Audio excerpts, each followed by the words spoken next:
જુઓ આ દીકરીનો સુંદર વિડીયો આ પ્રથમ એડ્યુકેશન ચેનલ દ્વારા બનાવવામાં આવ્યો છે અને આ વિડીયોને લાઈક અને સબસ્ક્રાઇબ કરવાનું ભૂલતા નહીં। પર્યાવરણના દરેક તત્વો આપણા માટે ખૂબ જ મહત્વના છે। આપણું શરીર પંચમહાભૂતોનું બનેલું છે અને આ પંચમહાભૂતો કોના અંશ છે?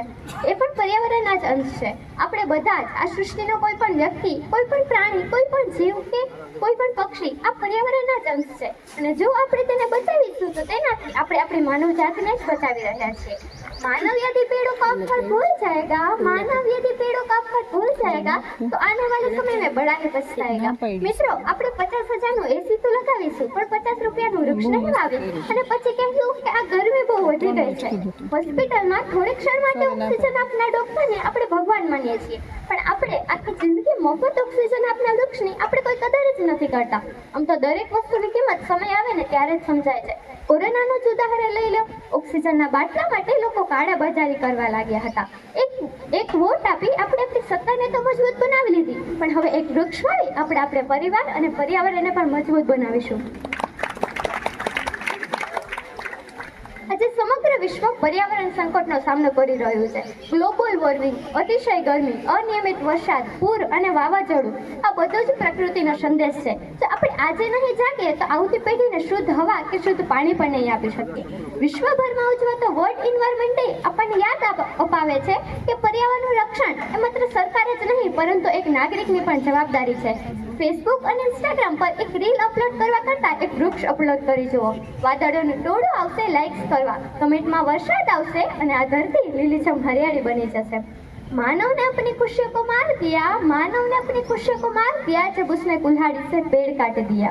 प्रख्यात पर्यावरण कार्यकर वंगारी माथाईए કહ્યું છે કે it's the little thing citizens do that's what will make the difference. અર્થાત દરેક નાગરિકનું નાનું યોગદાન પણ ધરતીને બચાવી શકે છે। વિશેષજ્ઞો કહે છે કે જ્યારે આ ધરતી પર છેલ્લું વૃક્ષ પણ બળી જશે અને છેલ્લી નદી પણ ઝેરી થઈ જશે ને ત્યારે આ મનુષ્યને સમજાશે કે આ ધરતી પર તેમનું શું મહત્વ હતું। તો મિત્રો, આપણે આવા દિવસો ન જવા પડે તેના માટે આપણે આજથી જ આ પર્યાવરણ માટે જાગૃત થાય તેના સંરક્ષણના ઉપાયો શોધીએ। મિત્રો, આપણે આપણા દેશને વિકસિત બનાવવાનો છે પણ દેશને વિકસિત બનાવવાની હરોળમાં તેની હરિયાળી ન ભૂલી જઈએ। મારે તમારા બધા પાસે એક અપીલ કરવી છે કે તમે બધા કુદરતી સંસાધનોનો વિવેકપૂર્ણ ઉપયોગ કરી તેની જાળવણી કરો। Today is someone sitting in the shade because someone planted a tree long. પહેલાના સમયમાં આપણે પાણી મફતમાં મળતું હતું અને હવે આપણે તે જ પાણી પૈસા દઈને ખરીદવું પડે છે અને આપણે ખરીદીએ પણ છીએ। સાથે સાથે તે પ્લાસ્ટિકની બોટલને જમીન પર ગમે ત્યાં ફેંકી જમીનને પ્રદૂષિત પણ કરીએ છીએ। મિત્રો, આપણે તેવું ન કરવું જોઈએ।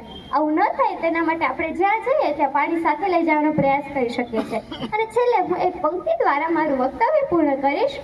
पेड़ हमारा मित्र है, पेड़ ही हमारी शान, पेड़ हमारा मित्र है, पेड़ ही हमारी शान, पेड़ की रक्षा करो उसमें ही सबकी शान।